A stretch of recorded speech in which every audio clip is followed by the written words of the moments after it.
Ahora sí, Bolivia. ¿Es en serio? Sí. Pues entonces te voy a invadir. Ni se te ocurra.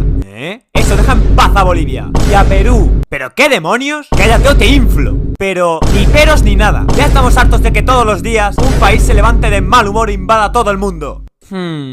Tenéis razón, chicos. No tengo que invadir a Bolivia. Tengo que invadiros a todos.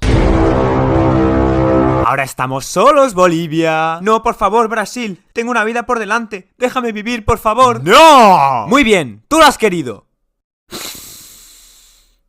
¡Ah!